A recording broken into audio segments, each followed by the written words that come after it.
Hello, everyone. My name is Daryl Gordon. I'm the Vice President of Marketing, and welcome to our webinar session today. The session is being recorded and it will be available afterwards on our website. In fact, you'll find all of the past webinars up there available 24/7. You can download them at any time. Hopefully you have questions for our session today, and you can use the chat functionality. You'll find it at the bottom of the screen. If we don't get to all the questions, we will come back via email and respond to you. So please submit at any stage you like. So Dr. Amell, this is a very special occasion. This is your 30th webinar session with MediKeeper. And I'm afraid I have some bad news. There is no cake. We're going to save that for the 100th webinar. Okay, Yeah. sounds good. Yeah. But I do know that you have a great topic that you want to share with our team today.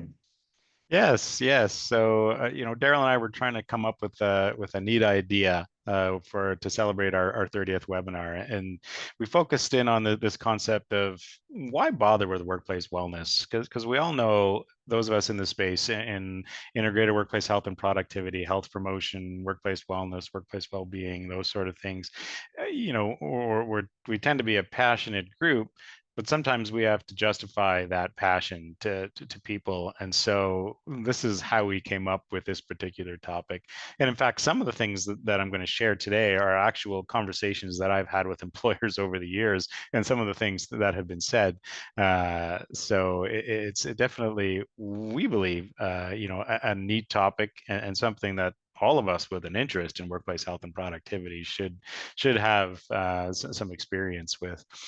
As is customary, these are affiliations and disclosures. So, for those of you who don't know, I'm Tyler Amell. I'm the Chief Health and Strategy Officer at MediKeeper, but I wear a few other hats. I'm also on faculty and registrar at Pacific Coast University for Workplace Health Sciences. We're one of the only universities out there that solely focuses on workplace health. I also sit on WellCoa's Advisory Council. I used to sit on the National Wellness Institute board before we merged with WellCoa. I also sit on the executive board of the Work Wellness Institute, and my LinkedIn link is there, as well as my email address. If you have any questions, never hesitate to reach out. I'm always fielding questions from folks. But if you're looking for something interesting to follow, or somebody interesting to follow on LinkedIn, hopefully I meet that criteria. I'm very active, sometimes posting a couple times a week on research and evidence-based practice when it comes to workplace health and productivity solutions. So that's everything from primary prevention, wellness and well-being initiatives, secondary prevention to tertiary prevention on the work disability side. So pretty much everything to do with health in the workplace is where I tend to focus in on. I'm an occupational epidemiologist by training. So I spent a lot of time in population health and preventive medicine and occupational medicine. So, with regards to where we're at in the webinar series, these are the last three webinars in gray at the top, light gray at the top. This is number 30, as we mentioned before. So this is the past couple. Now, our GLP-1 agonist medications one was extremely well received. I think we were breaking some records there with regards to the number of people who were interested in this topic. If you haven't seen that one, please go to the website and take a peek at that. We also did one on financial wellness in May, and then we did incentives in June. So again, some good stuff there, and they feed quite nicely into today's topic. Now, this is a list of some of the other events that I'll be at and speaking at and giving keynotes at in the near term here. So Daryl and I will actually be at the WellCoa NWI Combined Annual Wellness Summit in Chicago, August 26th to 29th. Come and visit us at the booth. Highly recommend this event. I'll be speaking in Vancouver, British Columbia for IFDM's 11th International Biennial Congress. So I'm looking at work disability standards and guidelines here, and that'll be an interesting talk. I'm also given the keynote at an international forum in Sydney, Australia in November. This is on integrated workplace health, and very much looking at mental health as the common thread linking a lot of these program elements together. So again, if you've never been to Sydney, I highly recommend it. It's going to be getting into winter here, but it'll be spring there and beautiful. And this is a really great educational event. Next up after that is an IFEBP conference at the International Foundation of Employee Benefit Plans. I'll be in San Antonio speaking about how do we prepare for a healthy retirement, in much the same way that we contribute to 401ks and all the different investment vehicles. A lot of us tend to ignore our health from a preventative perspective. So the thesis there is we should be spending as much time investing in our own health, preparing for retirement, as we do for our monetary investments. So that's a 2-hour session that's very in-depth, very well attended in the past. Next up after that, I'll be giving the keynote at the Health Benefits Conference in Clearwater, Florida. And this one will be very interesting. This will be return on investment and value on investment of wellness programs. This is very much a deep dive. Well, we'll touch on this one today, but it's obviously 25-minute webinar. We don't have a huge amount of time to really dive into the nuts and bolts, but in that session, I'll definitely be doing that. And then my first trip to Puerto Rico. I've never been to Puerto Rico, so I'm excited. So there's a health innovations conference down there. Again, it's a foundation event. We'll be looking at innovative healthcare practices. So looking at access and leveraging global options when it comes to supporting employers on specific needs. So there's some neat things that are being done in that space. So we'll be unpacking a fair bit there in that one. But when it comes to today, the focus is really on, what are the typical reasons why organizations don't use workplace wellness solutions? I kind of link these back into my elevator talks around why organizations should care about the health of their people. And then we'll talk about, what are the typical reasons why organizations do this? And it's not just, the antithesis of why wouldn't you, is why should you? So there's a few other nuances that we tend to focus in on there. And then we'll talk about some of the research. And by research here, this is either peer-reviewed or promoted by some of the research institutes and bodies out there. I'm an evidence-informed practice guy, so I'm going to gravitate towards the peer-reviewed articles. But sometimes there are some nuggets in some of the other institutions out there. Now, when it comes to this, the concept of the health of people and organizations, I've been around 25 plus years doing this. I've heard a lot of excuses, some fascinating things. And I remember I was invited to go to a textile company once after they had a couple fatalities, and they were looking at integrating their primary prevention, so their safety, with their health promotion initiatives, and trying to link those together, because they were under scrutiny for the fatalities that occurred. And this organization really couldn't get past the notion that there were fatalities on the work site that were 100% preventable, but let alone all the other things that they could have been doing. And so fortunately, in this case, the management saw the light and realized that it was time to start looking at the health of their people through a much more critical lens. And this is, a very well-known, very old company. And it was fascinating to see that transformation as they went through that. But there's a lot more to workplace health and productivity than the primary prevention, the safety side, and then the work fitness elements. Typically, organizations are going to bring up cost concerns on their list, saying, well, why should we invest in this type of thing? These things cost a lot of money. Theoretically, if I have only $100 to spend per employee per year, and I have to have a benefit plan system in place. I have to have my workers' comp, my long-term disability, my short-term disability, my healthcare costs outside of my direct compensation and PTO, and all these sort of costs that go into supporting people and organizations.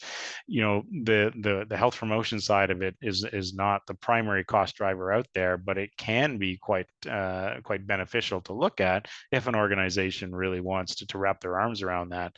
But the ones that are against it are going to gravitate towards that. And they're also going to bring up this concept of uncertain return on investment or value on investment. Sometimes there's some misinformation out there. Sometimes it's legitimate. Rarely there's disinformation, but it does occur when it comes to this. And that's due in part to some of the study outcomes. And we'll touch on a few of those after, which are very much reflective of how benefit plans are designed and administered, has a huge implication for any assessment. And conducting applied workplace health research is quite difficult to do. You need access to a ton of different data elements in place, and so whenever you look at it through a microscope and you're missing all the things that's going on around you, that's something that does have negative consequences there. Then there's this concept of low participation.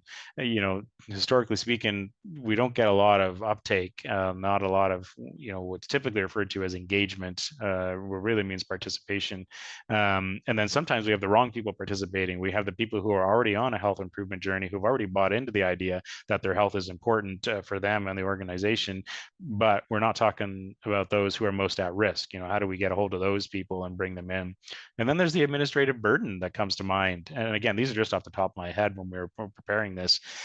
Some organizations, if they're HR specialists, their compensation, their labor relations folks, they're not necessarily fully trained in, how do we administer and manage these types of programs. And then there's the effectiveness concerns above and beyond the uncertain return on investment or value on investment, legal or privacy concerns that some organizations focus on. Some organizations are so short-term focused that they don't think beyond the quarter. And when we're dealing with health promotion and risk reduction around chronic disease, it takes a lifetime to see evidence of these diseases from a symptomatic perspective. And so, we're not dealing with something that can be changed quarter by quarter. We're talking years, if not many months, to turn things around for a lot of people out there. That chronic disease doesn't happen overnight, and it's not going to be solved overnight. Unfortunately, if an organization is very much focused on quarter to quarter, you're not going to see those results within that time frame, which feed into the economic conditions.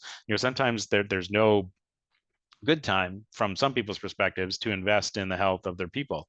There's always an excuse. The economy is not good. We can't do this. Now, we'll talk about my counter to that one in a moment.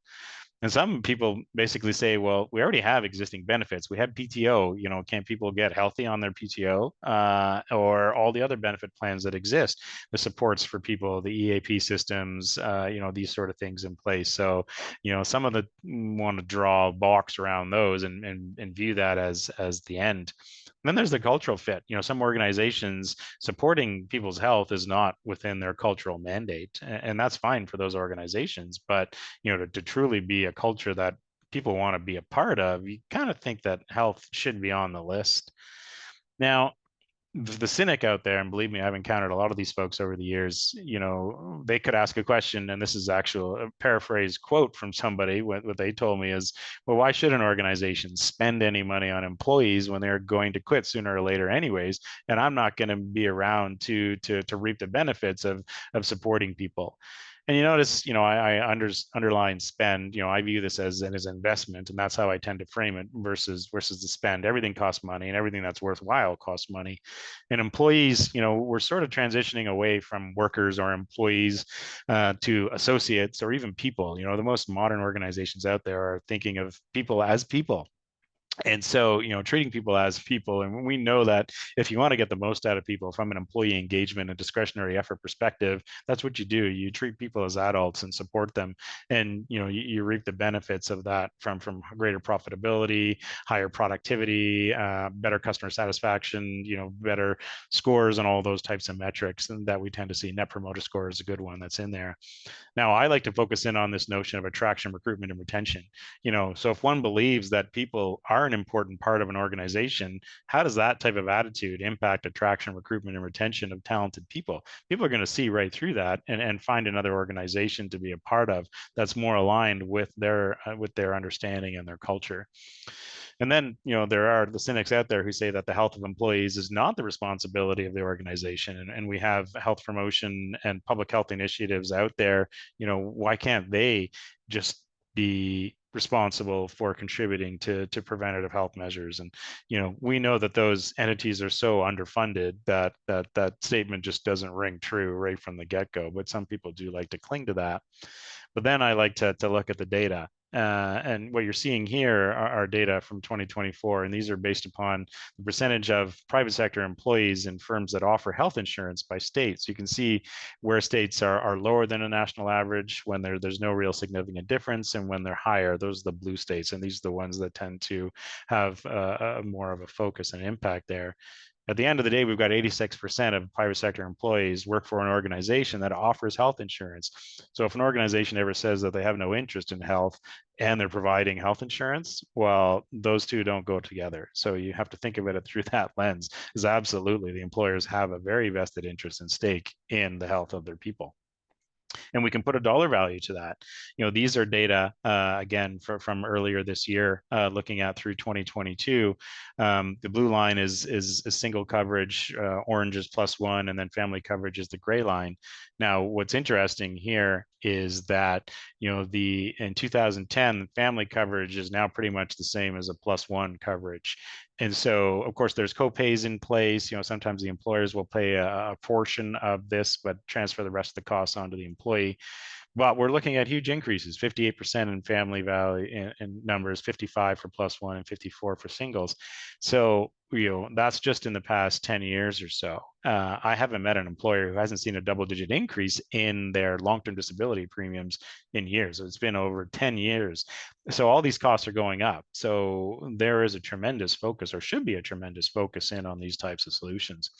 And then, of course, there's the issue of self-insured organizations who aren't, offloading the risk onto a carrier, but they're very much focused in on bearing the cost of ill health on their balance sheet. And so, those organizations, the self-funded or the ASOs, administrative services only type folks, fascinating to work with, because they are very much focused in on protecting and promoting the health of their people, and tend to view it a little bit differently than some of the others in the space. And then we have this concept of low participation rates that we've seen in that list of reasons as to why should we even bother. And what's interesting here are some data from Gartner that were published a couple of years ago. Now, of course, when it comes to employee engagement, that's something that we're all quite interested in.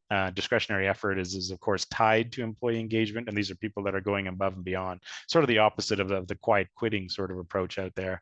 Now, if we look at the impact of well-being categories on discretionary effort in the workplace, this is the percentage difference compared when there's no well-being programs are offered versus when there is some. So when organizations have physical well-being as well as a financial well-being program, they get about 11% increase in discretionary effort, which is quite worth it into itself right there. You show that to an HR leader and they'd be all over that. But what's interesting is when you provide more solutions and offerings, so organizations that offer physical and financial well-being, as well as mental or emotional support, family, career, community types of support, at least one of those, you're going to get another 10% bump in discretionary effort. So now you're seeing a 21% increase here. This is where you can make an extremely solid case and sort of counteract that low participation thing, simply because we know that we have got a lot of organizations offering up these programs, just by looking at financial, physical, and emotional or mental well-being. We're looking at between 65 and 85% of organizations out there are offering them, but we're getting participation in and around the 20 to 30%. So 1 in 5 or higher. And so this is problematic for us. And there's lots of different reasons as to why we could see this. Sometimes it's as simple as communication, people not even knowing. Some people are hesitant to participate in programmings run by HR to or disclose anything related to their health, even though in some instances it's quite evident that it's impacting productivity in the workplace and all the things that go along with that. So again, this is something that is something that we should be aware of and looking to address. We have to address this imbalance here when it comes to supporting the health and productivity needs of organizations and their people. Now, when it comes to the research, obviously in 25 minutes, we can't go too deep. These are types of studies that I tend to look at and conduct on behalf of organizations on a specific organizational level. This is the ROI question. And so this is all peer-reviewed data published in very respectable journals. The Harvard study, you really don't want to go beyond 15 years. So much has changed in the past 15 years, let alone the pandemic, which sort of skewed everything for a period, and we're still dealing with those repercussions. But when we look back to the Harvard study, we're looking at $3 ish depending on what we're looking at, whether it's medical costs or absenteeism, so around a $6 to return for every dollar spent. Now, from my perspective, this is high. The numbers that I tend to use tend to be well below this. And in fact, I'm an advocate of neutral. Even if we break even, or even if it costs us more, we're actually investing in the health of people. And if anything, we're getting people to have a primary healthcare practitioner, helping them deal with some of their chronic conditions, or at least reduce the risk for some of those. And so, quite worth it from my perspective. There's the RAND study from 2013. They came up with about $1.50 here, and they found a much better return for disease management over lifestyle management. And of course, that makes sense. When you have a defined condition to deal with, it's easier to measure the association of that versus broad spectrum lifestyle changes that people need to make when it comes to the types of behaviors that they exhibit. Ron Getzel and his team did another study. They had an ROI of about $1.50 to $3, and of course, high variability here. Then we get into some of the meta-analyses. So Van Dongen did a meta-analysis. They looked at 56 studies, and the aggregate return on investment was about $2.38. So again, you're seeing much more tempered responses here, which tends to be a much more in line with what you would expect. If you went and met with your financial advisor and you're planning for your retirement, and somebody's trying to tell you that you're going to get a 10 times, 15, 20 times return on your investment, you wouldn't believe a word that they say. But yet, we've seen vendors say that in spaces with employers, and unfortunately everybody gets painted with a bad brush whenever you do that. Much more modest returns are typically what we see. And when we look at the more recent studies, so this is Unsel work, they found about $1.58 for every dollar invested, good quality study here. And then Thonan's work, they did a systematic review, so 141 studies. So remember, the last one 10 years before was 56 studies. We added 90 studies to this one. So there's a lot of research that took place. And they found, a positive return in about 56% of instances, negative in around 9%, neutral in about 9%. So, some really good quality evidence there. So again, these are the types of things that I tend to look at. But there's a few questions that I like to focus in on, from the positive side: improved health and well-being, increased productivity, reduced healthcare costs, improved improved employee engagement, as well as morale. The attraction and retention component can't be understated. Improved company image, legal and compliance benefits. So kind of the opposite of what we saw in some of the detractors. Better team cohesion. There's some really cool research in there around this, that teams function better when we're looking at them through that health and productivity lens. And then of course the positive ROI elements that we just saw in and around that 56%, if not higher, when you throw in the neutral folks. And so these are some of the tip of the iceberg, if you will, when it comes to looking at why we would want to support organizations whenever they're looking at going down this pathway. But questions I have is, whenever I'm asked to work with an organization is, well, how do organizations show they care about their people? It's a really good question, because some organizations treat people as widgets. They couldn't care less about their people, let alone their health. And so they're not really willing to invest. Does the culture support the employee benefit plan? If a company says we're all about people, they're our most valuable asset, we're people, but yet their benefit plan doesn't align with that, that speaks to some incongruencies there, and that can be quite problematic. And then a question came up not that long ago. I was talking with somebody not in the industry, different area of medicine altogether, and not a real understanding as to how workplace health and productivity and employee benefits and everything that goes along with that tend to work. And I was trying to describe why it's important, and I was using different examples in the conversation. And then I asked, I go, well, should employee health promotion and well-being even be a benefit in organizations? Or should it simply be the way that business is done? When we look at organizations that have people that require computers, we don't have to write a business case every time we need to get them a new computer so that we give them the tools to be productive. Why don't we adopt that same sort of strategy and approach and give people the tools to make themselves healthier? Because the productivity argument has been solved, a long time ago. Again, absolutely critical to supporting that. So, it involves somewhat of a paradigm shift in how we think about these sort of of things, because health promotion, employee wellness, very much sits within that benefit construct. But should it? Is there a better way to do it?